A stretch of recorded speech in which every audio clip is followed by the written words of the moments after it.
Bonjour, je suis Pauline Payassa, je suis journaliste et bienvenue dans le Making of des jours, le podcast desjours.fr.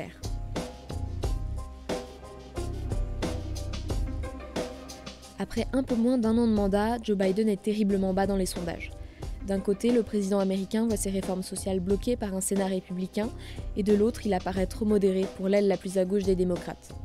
Pendant ce temps, Donald Trump, lui, rumine sa défaite depuis sa villa en Floride. Corentin Célin est professeur agrégé d'histoire en classe préparatoire au lycée Carnot à Dijon et spécialiste des États-Unis. Depuis presque 2 ans, il chronique l'actualité américaine pour les jours dans la série This is America. Cet épisode est un peu spécial. Il a été enregistré au bar Le 61 à Paris, où les jours organisent régulièrement des rencontres entre ceux qui font les jours et ceux qui lisent les jours. Cette fois-ci, c'était donc au tour de Corentin Célin de raconter les défis auxquels doit faire face Joe Biden, alors même que la ligne politique des Républicains ne cesse de se durcir.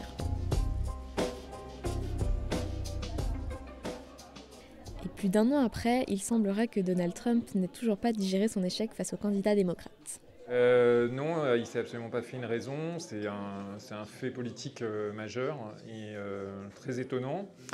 Au contraire, il a instrumentalisé ce mythe d'une élection volée. Alors, ce qui est intéressant, c'est qu'il n'y a jamais eu autant d'enquêtes parlementaires, administratives dans les différents États sur l'élection, d'audits pour recompter, non pas pour recompter les bulletins, mais pour voir si l'élection s'était bien passée, s'il n'y avait pas eu de fraude, etc. Par exemple, au Michigan, le Sénat républicain a fait un audit de l'élection. Et même le Sénat républicain de Michigan cet été a dit non, dans le Michigan, pas de problème, on sait que c'était un des États décisifs. Donc il y a des faits qui s'accumulent, et ces faits montrent que Biden a gagné. Alors certes, il n'a pas gagné de beaucoup, dans les 6 États qui en comptent, il a gagné de beaucoup à l'échelle du pays, mais on sait bien que ce n'est pas un suffrage national. Mais il a gagné dans les 6 États où il fallait gagner. Et dans ces 6 États-là, donc, il y a un fait qui est que Biden a gagné l'élection, mais Trump n'en a pas démordu. Et avec ce mythe de l'élection volée, au contraire, il a créé un récit autour duquel il a fédéré encore plus ses partisans. Mais ce qui est en fait que l'achèvement de son parcours politique, et c'est ça qui est intéressant, il s'est dressé il y a 5 ans comme l'homme qui parle au nom du peuple, alors d'un certain peuple, d'abord essentiellement blanc, évangélique, non diplômé, contre les élites qui auraient volé la démocratie. Donc quand on prend cette posture-là, c'est déjà très pratique parce qu'on disqualifie l'adversaire. Et la deuxième chose qui est pratique et qu'on voit là avec le mythe de l'élection volée, c'est que si on est le peuple, on ne peut pas perdre des élections. Parce que le peuple, il est toujours pour vous. Donc si on perd l'élection, c'est qu'elle est truquée. Et ça, Trump l'a posé très tôt. Dès la première fois où il en parle, c'est début juillet. Puis il le formule vraiment de formule très claire mi-août 2020. Et depuis, il a déroulé ça avec constance.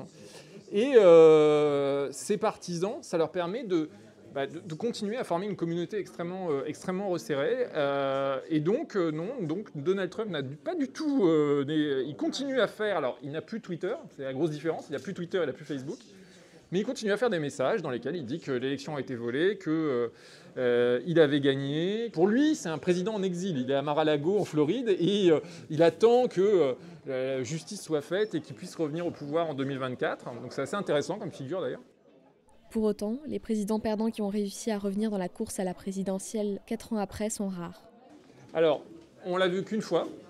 C'était au 19e siècle. Donc c'était le président Grover Cleveland, qui avait perdu l'élection en 1888, mais avec quand même un énorme bémol, c'est que Cleveland avait gagné à l'époque le suffrage populaire et avait perdu aux grands électeurs. Donc il avait en gros une légitimité à revenir, il pouvait dire « ouais, mais en fait, j'ai perdu, mais j'ai pas vraiment perdu », en gros. Mais lui, il avait un argument de poids pour le dire. Et c'est le seul, mais à une époque où l'élection était très différente, qui a pu revenir. La tradition qui s'était établie depuis 70 ans, c'est qu'on perd. C'est extrêmement rare, si on perd à l'élection générale, c'est extrêmement rare que le parti vous donne une deuxième chance. Pour une raison d'ailleurs simple, mécanique, c'est que là-bas, les élections sont financées par de l'argent privé. Si vous êtes investisseur, vous n'allez pas financer un gars qui a déjà cramé la caisse, pour reprendre une expression, et qui a perdu. Donc voilà. Et Trump a a aboli cette règle de la politique états-unienne. Et c'est très intéressant à voir parce que vraiment, ça, c'est quelque chose de rarissime historiquement. En réalité, la pensée trumpiste s'est installée durablement chez les républicains, au-delà de Donald Trump lui-même. Alors, ça, je crois qu'en fait, c'est aussi le fait que de l'analyse qu'on a fait du phénomène Trump, et qui est d'ailleurs souvent trop centré sur Trump lui-même. Ce que je veux dire par là, c'est que Trump n'est que le dernier avatar, le dernier rejeton d'une radicalisation par la droite du Parti républicain qui a commencé il y a 40 ans avec Ronald Reagan. Et même si on est peut-être plus précis, même avec Nixon, mais c'est vraiment avec Reagan qu'il y a ce mouvement de radicalisation religieuse, politique du Parti républicain qui, d'un parti conservateur traditionnel, un peu, devient un parti de plus en plus anti-science, nationaliste, anti-science par religion, justement par religiosité, qui veut mener une guerre culturelle autant que politique. Et ce qui est intéressant, c'est que dans les années 80, 90, 2000, 2010, à chaque fois, le Parti républicain s'est déplacé un petit peu plus sur la droite. Je donne toujours un exemple qui m'apparaît extrêmement intéressant, c'est qu'en 2016, on a beaucoup focalisé « Oh là là, Trump, la surprise, etc. » Mais ce qu'on n'a pas regardé, c'est que parmi les candidates et candidats à la primaire républicaine cette année-là, pour la première fois, une écrasante majorité des candidates et candidats étaient pour l'interdiction totale de l'avortement, même en cas de viol ou d'inceste. Ce qui était une grande première parce que jusqu'ici, depuis 1996, la plateforme du Parti républicain disait cela. Mais à chaque fois, le candidat qui était investi disait « Oui, non, moi, candidat, quand même, je soutiendrai les exceptions pour viol et inceste. » Et en 2016, pour la première fois, une écrasante majorité des candidats, que ce soit Cruz, Rubio, etc., étaient contre cette exception. Et ça montre bien que tout le Parti conservateur s'est décalé dans le temps de plus en plus à droite, de plus en plus dans cette guerre culturelle. Et Trump, c'est que le dernier rejeton le plus abouti de ça. Et si on part de cette analyse-là, et au lieu d'en faire toujours un extraterrestre qui aurait débarqué, qui se serait emparé, qui aurait capturé les esprits de pauvres républicains, voilà, si on en fait juste la dernière évolution, ça veut dire deux choses. Ça veut dire que, premièrement, le Trumpisme, c'est-à-dire cette synthèse à la fois nationaliste, identitaire blanche, destinée aux non-diplômés en priorité, donc assez tournée vers ceux qui produisent, très attachés aux métiers de production, non-diplômés, etc. Cette nouvelle synthèse, elle ne mourra pas avec lui. Il y a plein de successeurs putatifs. Et donc, ça, c'est la première chose.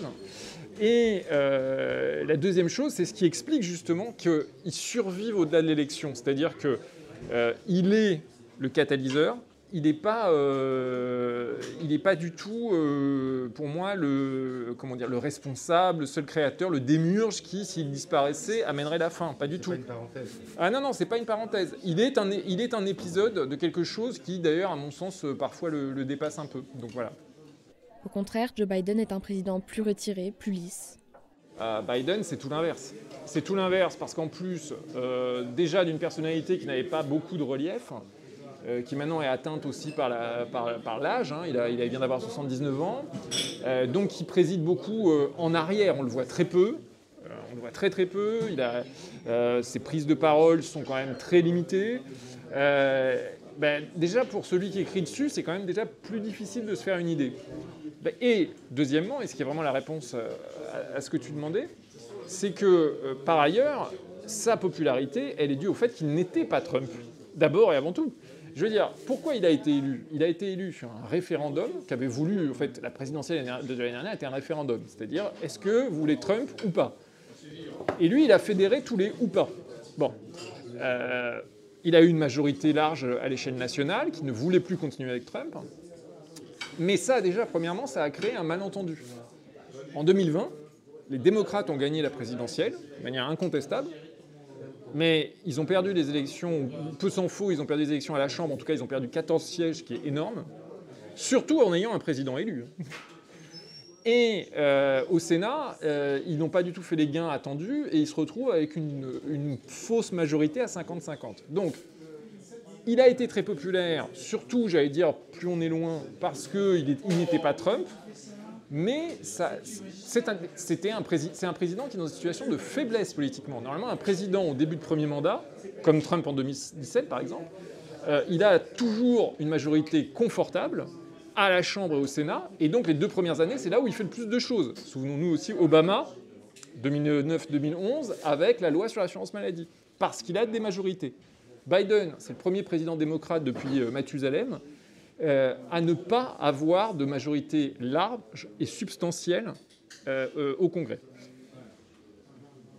Donc, évidemment, cette popularité qui était en fait la popularité du tout sauf Trump, elle a duré quelques mois.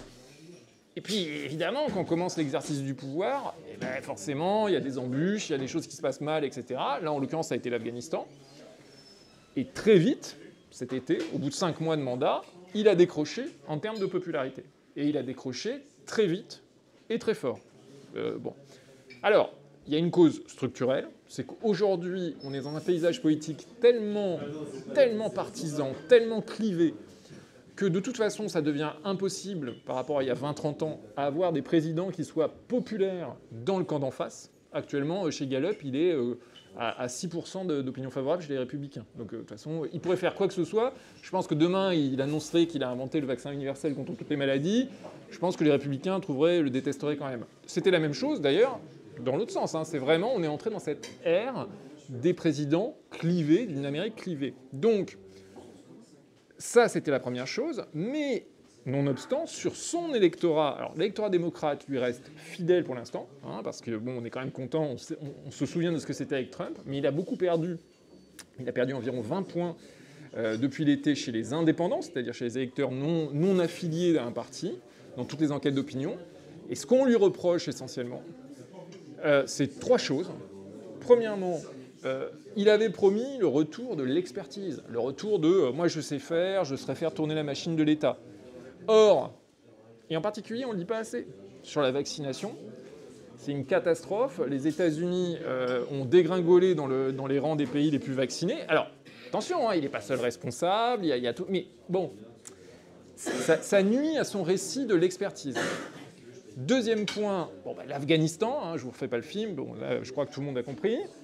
Et troisième chose, alors ça le poursuit, c'est vraiment ce qui se passe en ce moment sur le terrain économique, avec une très forte inflation, qui en plus rappelle la présidence faible de Jimmy Carter à la fin des années 70, au début des années 80.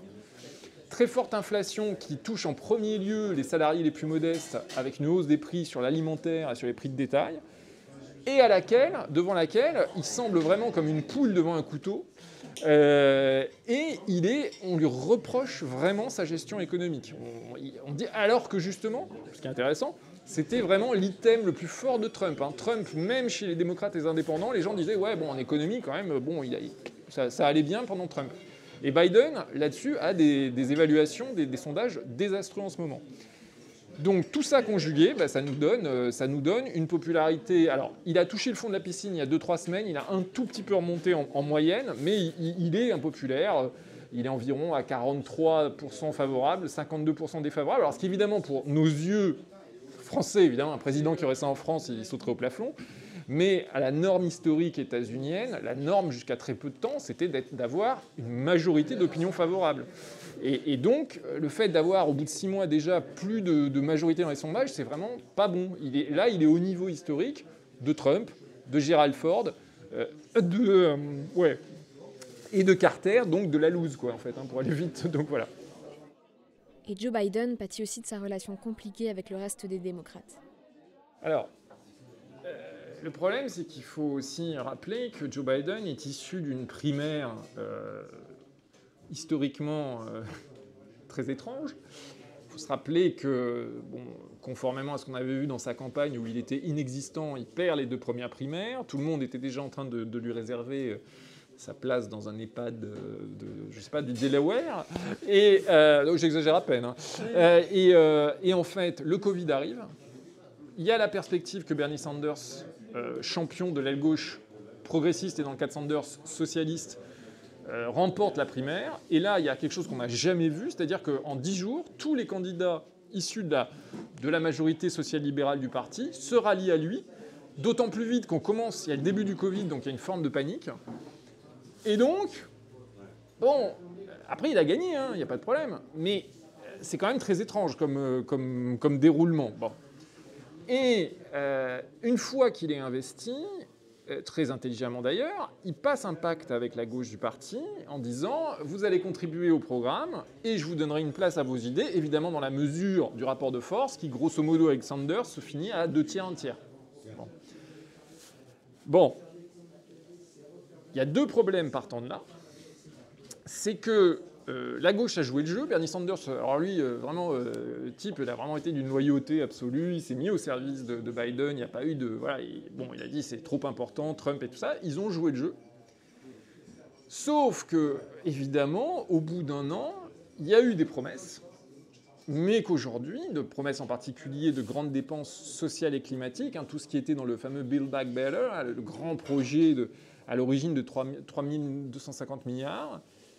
Et puis, le réel a repris le dessus. Le réel, il faut le dire aussi, le réel politique, c'est que cette gauche du parti, et en particulier la gauche qu'incarne Alexandria Ocasio-Cortez, elle est extrêmement minoritaire. Elle ne représente que des districts urbains de centre-ville, très clairement. Elle est élue du Queens et du Bronx.